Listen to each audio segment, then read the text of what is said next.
कि जो हम लोग सोचते हैं ना कि छोटा बच्चा है तो ये तो कुछ नहीं समझ रहा होगा, उसके सामने झगड़ा भी कर लेते हैं, पता नहीं क्या क्या हरकतें उलूल जुलूल करते रहते हैं लोग। लेकिन वो बच्चा छोटी उम्र में 12 साल तक 1 सेकंड में रिसीव ही नहीं करता, रिसीव करके दिमाग उसको प्रोसेस भी करता है। आप ही को जो कोई सूचना मिलती है तो ज्ञान तब होता है ना जब उसका आपका दिमाग प्रोसेस कर लेता है। जैसे दवाइयां तब बनती हैं, औषधियां, जब उसका प्रोसेस होता है। तो आप जो प्रोसेस करते हो इंफॉर्मेशन को, तो बच्चा 1 सेकंड में 12 साल की उम्र से 14 साल की उम्र तक 1 सेकंड में कितनी सूचनाएं प्राप्त करके प्रोसेस कर ले रहा होगा, कोई आप गेस कर सकते हो? कोई नहीं गेस कर रहा है। अरे कुछ तो बताओ संख्या, कुछ तो अनुमान होगा। 70, ठीक। और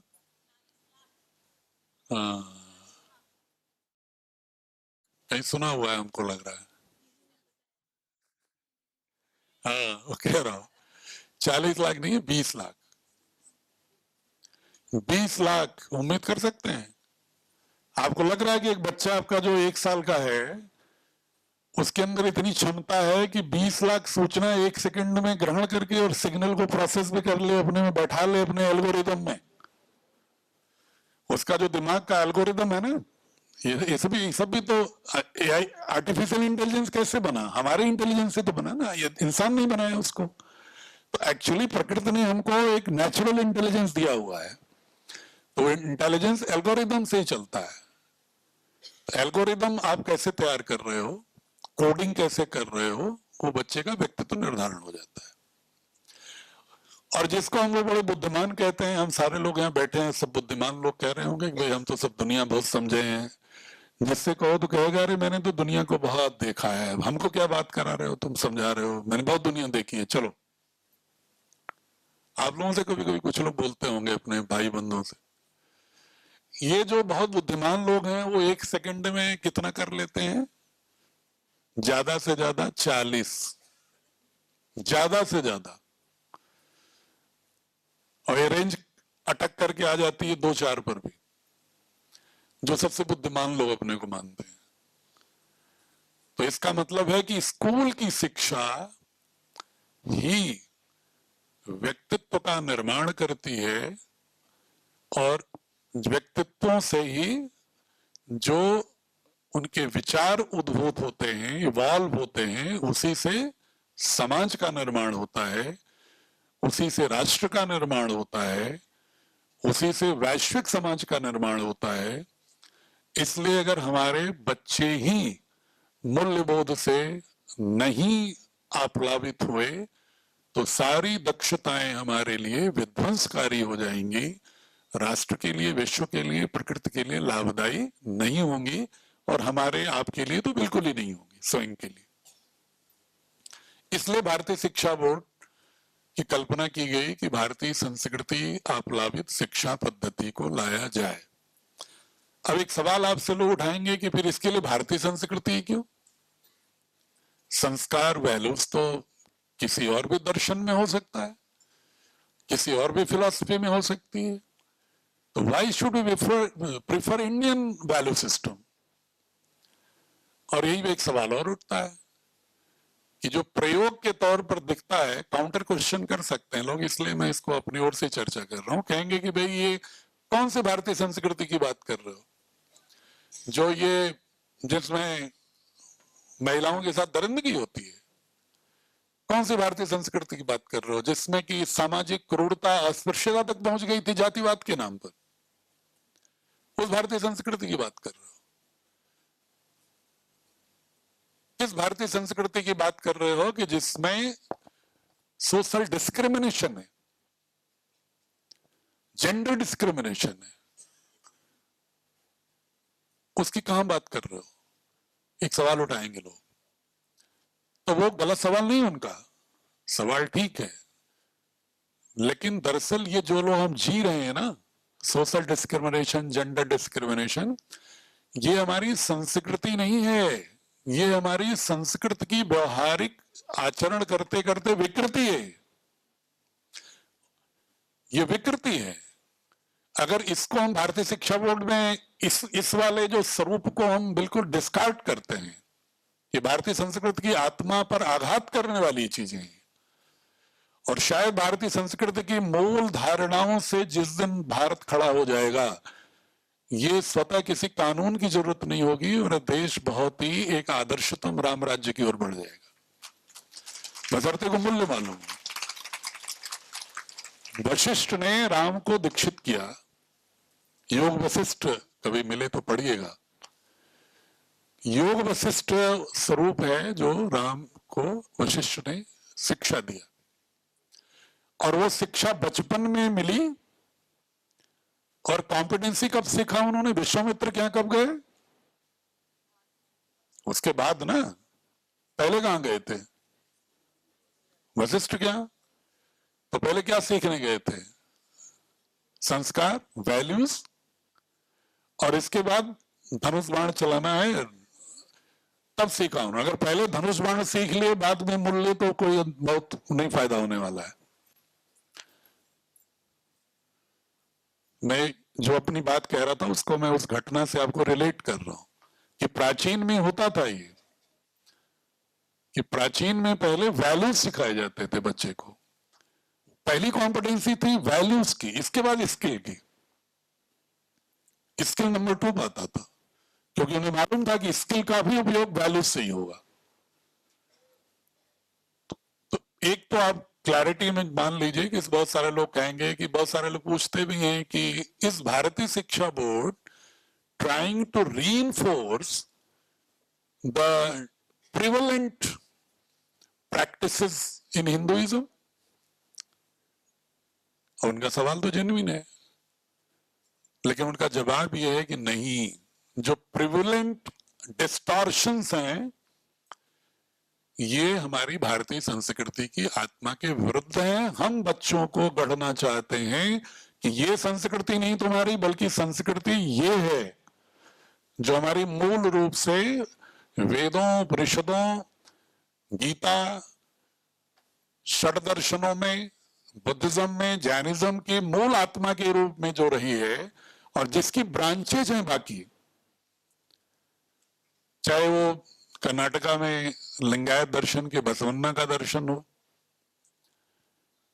चाहे वो आपके आसाम के शंकरदेव जी का दर्शन हो,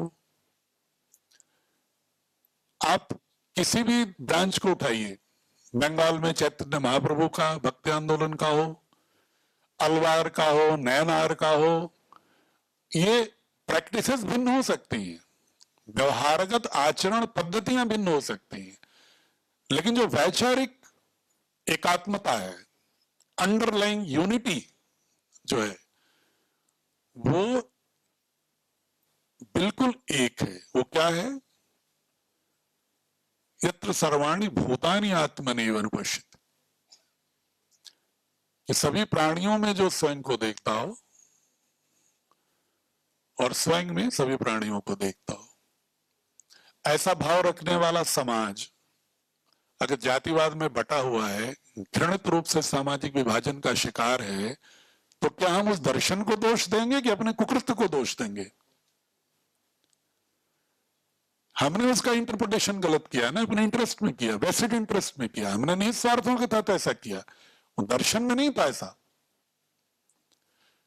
तो हम उस दर्शन की पुनर्स्थापना चाहते हैं जिससे कि इन विकृतियों का भी परिमार्जन हो, परिष्करण हो, और भारत पुनः एक प्राचीनतम जो हमारी सांस्कृतिक धरोहर है, जिसमें सब में एकात्मता की बात है, उसके साथ मनुष्यों के बीच ही नहीं बल्कि पृथ्वी के समस्त घटकों के साथ, ब्रह्मांड के सभी घटकों के साथ एकात्म भाव से जीने का जो साहचर्य का जो भाव है, वो भारतीय संस्कृति है,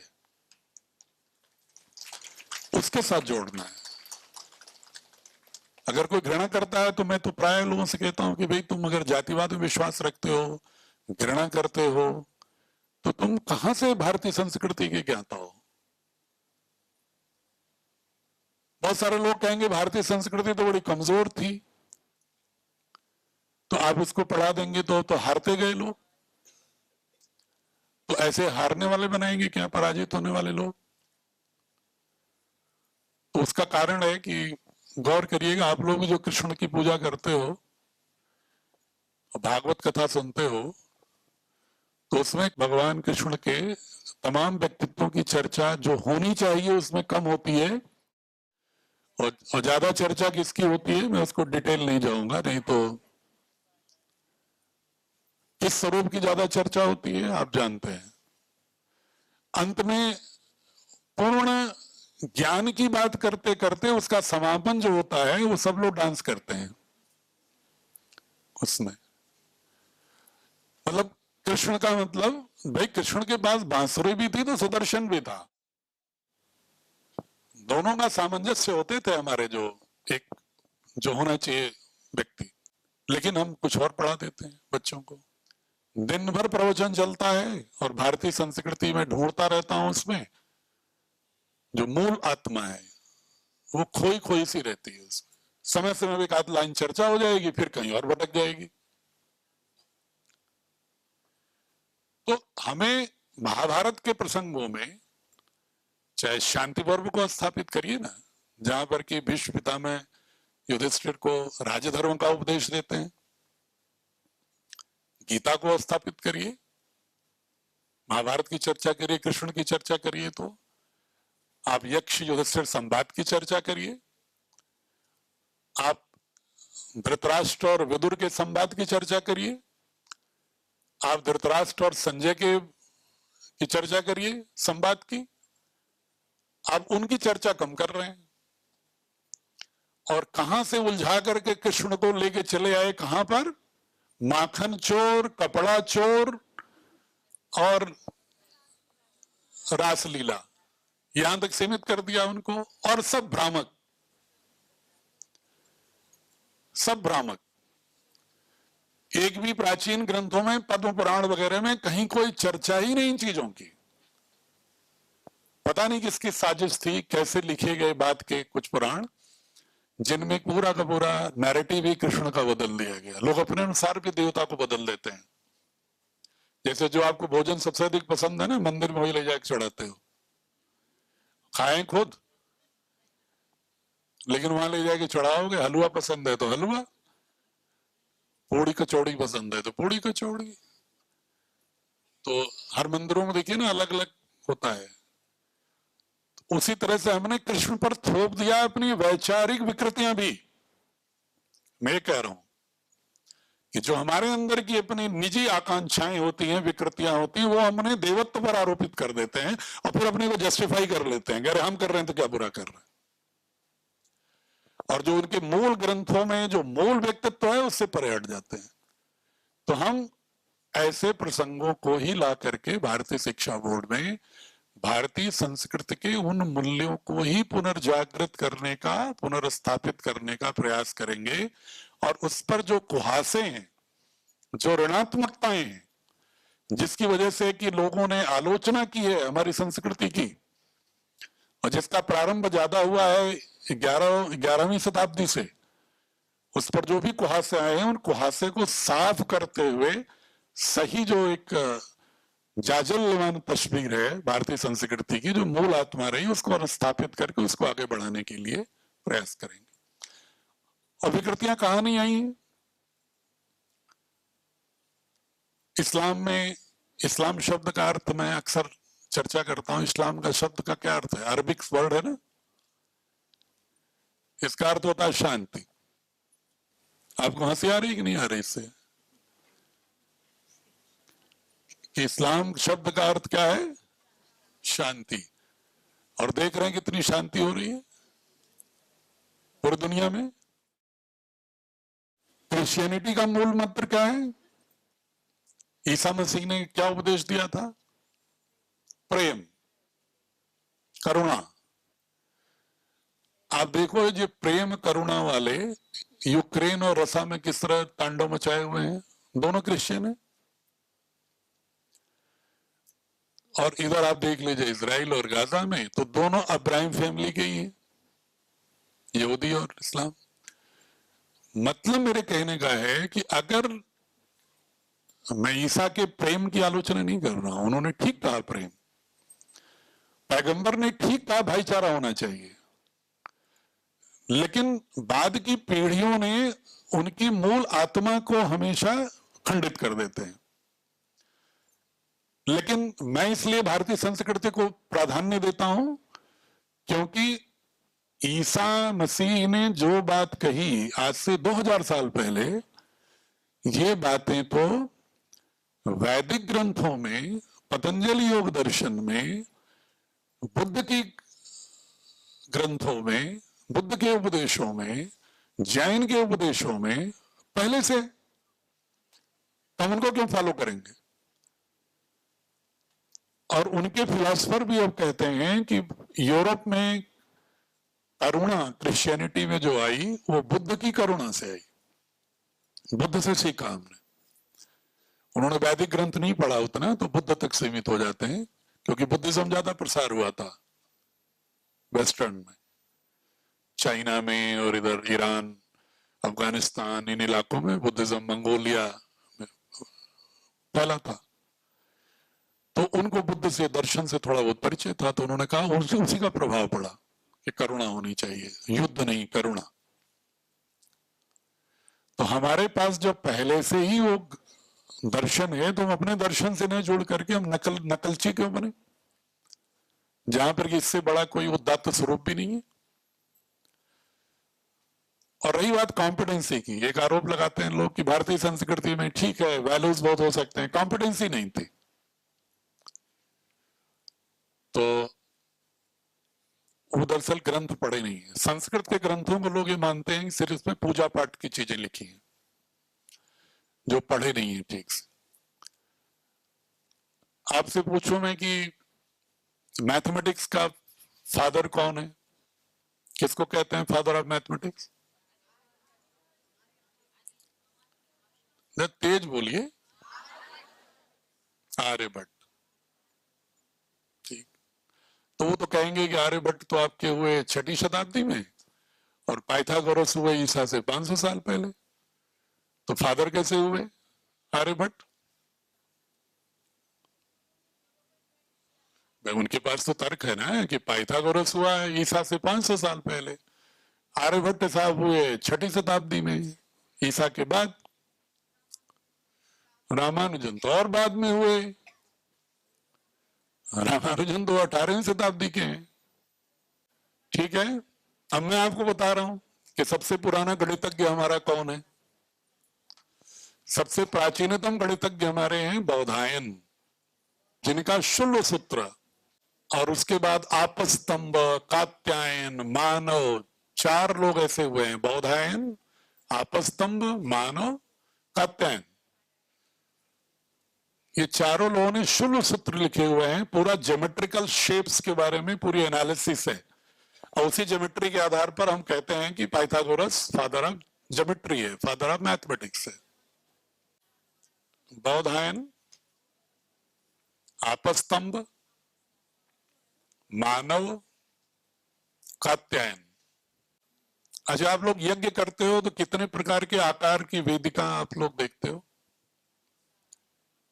यज्ञ की जो वेदियां बनती हैं कितने देखा होगा? 3 शेप। अच्छा, 14 अग्नि की है। ठीक, मैं ज्योमेट्रिकल शेप्स की बात कर रहा हूं। ट्रायंगल है, रेक्टेंगल है, स्क्वायर है, इस रूप में पूछ रहा हूं मैं। कितने हैं?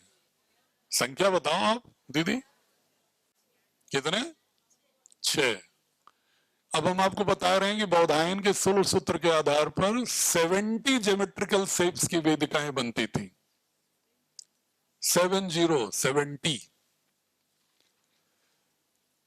आज लुप्त हो गई हो। कभी दक्षिण भारत में किसी किसी मंदिरों में अभी भी उसके कुछ स्वरूप मिलते हैं।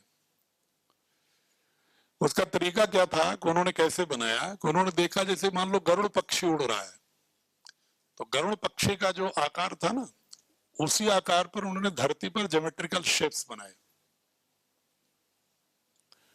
और उसको उन्होंने फिर सारे खगोल शास्त्र के रूप में बैठाया कि जितने भी ग्रह, नक्षत्र सबको स्थापित करके और सबके प्रति कृतज्ञता ज्ञापित करने का भाव, और मध्य में अग्नि का मतलब पूरे ब्रह्मांड का कारक है ऊर्जा, इस रूप में उन्होंने भावना थी उसमें। और 70 प्रकार के शेप्स थे, अलग अलग पक्षियों के शेप, पर्वतों के शेप, मतलब जो चांद सितारे दिख रहे हैं, जो उनका संग्रह, कलेक्शन, कॉन्स्टलेशंस, उनके स्वरूप अलग अलग स्वरूपों में बना, क्योंकि हमारे यज्ञ जो है अन्य फायदे तो थे ही, लेकिन मूल रूप से ब्रह्मांड के साथ स्वयं को निरंतर जोड़े रखने का भाव था, बहुत महनी भाव था।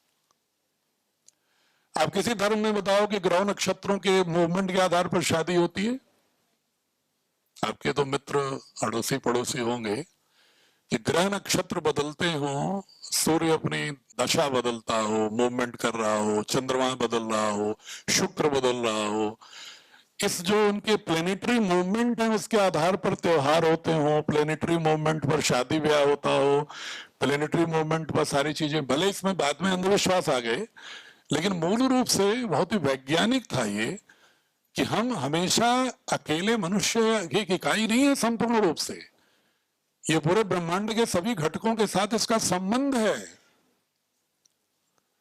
और उसको जीने की परंपरा भारत की थी। तो ये भारतीय संस्कृति की महिमा है। तो गणित की बात, फिजिक्स की बात मैं लंबी चर्चा करूंगा तो बहुत समय लगेगा। खगोल विज्ञान, जो लोग कहते हैं ना कॉम्पिटेंसी नहीं थी, उसमें उनसे अगर पूछो कि भाई ये बताओ कि जो आज की जो कॉम्पिटेंसी है इंजीनियर लोगों की, वो पुल बनाते हैं कितने दिन में ढहता है?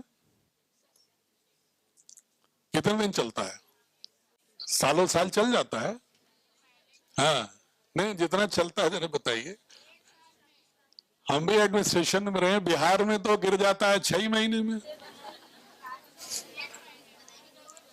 हाँ, लेकिन आप ये बताइए कि आप लोग में से कितने लोग गए होंगे मीनाक्षी टेम्पल, मदुरई? कितने लोगों ने देखा होगा कोणार्क, उड़ीसा का? देखा है ना? आप बताओ उसमें से कोई कल्पना करो कि बिना मैकेनिकल इंजीनियरिंग जाने हुए, बिना साउंड एनर्जी जाने हुए, मैकेनिज्म जाने हुए, बिना आर्किटेक्चर का ज्ञान हुए, वास्तुकला का बोध हुए, इतने खूबसूरत मंदिर बन करके और हजार हजार साल रह सकते हैं क्या? तो वो उनकी कॉम्पिटेंसी नहीं थी। उन्होंने सीखा था इनसे, न्यूटन साहब से, 17वीं शताब्दी में जो पैदा हुए, बिना बिना फिजिक्स के, बिना मैथमेटिक्स के कैसे नाप लिया उन्होंने? तो ये कोई कहे कि नहीं वहां तो था ही नहीं,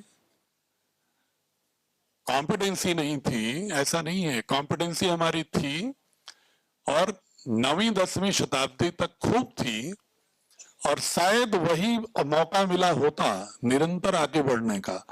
विकास यात्रा एक निरंतरता में होती है। हमारे लिए तो 11वीं शताब्दी में जोल्ट आ गया, एक अवरोध आ गया बहुत बड़ा, जिसकी वजह से हमारा जो स्वतंत्र चिंतन की प्रक्रिया थी वो समाप्त हो गई है। स्वतंत्र चिंतन जब खत्म होता है तो नवोन्मेष खत्म होता है, इनोवेशन नहीं होता। इनोवेशन होने के लिए जरूरी है कि आपके अंदर चिंतन आपका स्वतंत्र हो। और यहां पर तो हम अपनी रोजी रोटी के लिए युद्ध संघर्ष में ही लग गए, अपनी अस्मिता बचाने के लिए। और फिर भी मैं